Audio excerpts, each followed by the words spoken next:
ఇందులో నా సైడ్ నుంచి కరప్షన్ ఉండదు, నేను మీకు మాటిస్తున్నాను. పర్యావరణ శాఖ సంబంధించి దాన్ని బలోపేతం చేస్తాం.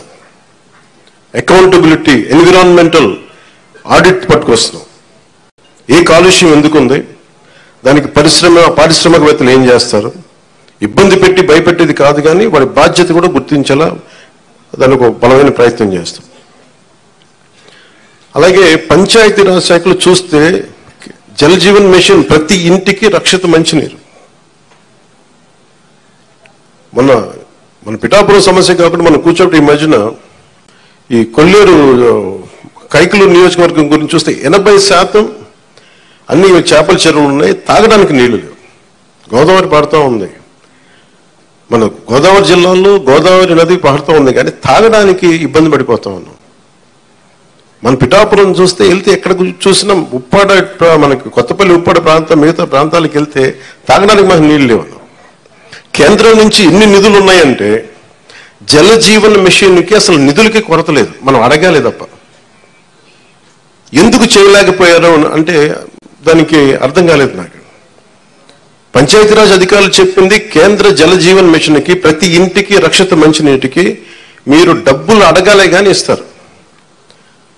ఒకసారి కొన్ని పథకాలు కేంద్రం ఇచ్చేది 70% ఉంటుంది, 90% ఉంటుంది. దీనికైతే చాలా మాక్సిమం ఉంది. దీనికి నాకు ఎగ్జాక్ట్ ఫిగర్ గుర్తులేదు, 90 70 అని. అంటే మ్యాచింగ్ గ్రాంట్ ఇవ్వలేని పరిస్థితిలో ఉంది. మ్యాచింగ్ గ్రాంట్ కొన్ని చోట్ల 40 కోట్లు ఉంది, 50 కోట్లు ఉంది.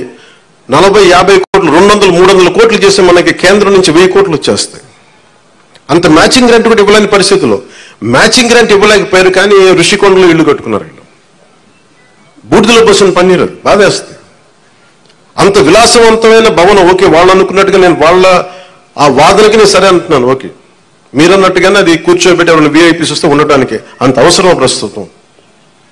నాకే క్యాంప్ ఆఫీస్ ఇస్తే నన్ను అడుగుతా ఉన్నారు ఏం చేయమంటారు మరమ్మతులు, ఏం చేయకుండా అలా ఉంచండి అన్నాను.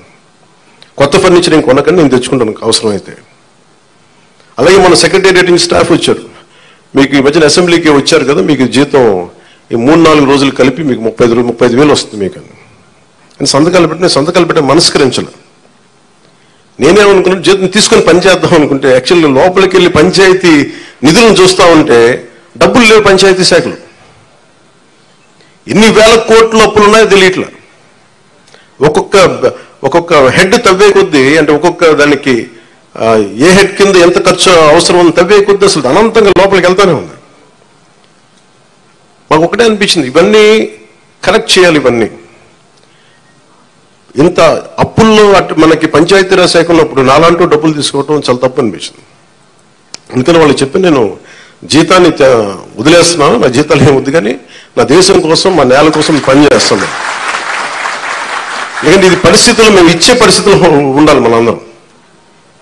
అలాగే ప్రతి గవర్నమెంట్ ఉద్యోగులకు సంబంధించి కానీ, పోలీస్ శాఖకు సంబంధించి కానీ, వాళ్ళు టీఏలు, డిఏలు, రిక్రూట్మెంట్, ఇవన్నీ చాలా కష్టసాధ్యమైన సమస్యలు. ఇవన్నీ చెయ్యాలి, యాక్చువల్ బాధ్యత ప్రభుత్వాలకి. నేను ఈ రోజున ప్రభుత్వంలో భాగస్వామిగా చెప్తున్నాను, నేను అద్భుతాలు చేస్తాం అని చెప్పట్లే, కానీ మీకు జవాబుదారీతనం ప్రభుత్వం ఉన్నది ఉన్నట్టుగా చెప్తాం. ఈ రోజున చేయగలిగేది చేసి చూపించాం. ఈ రోజున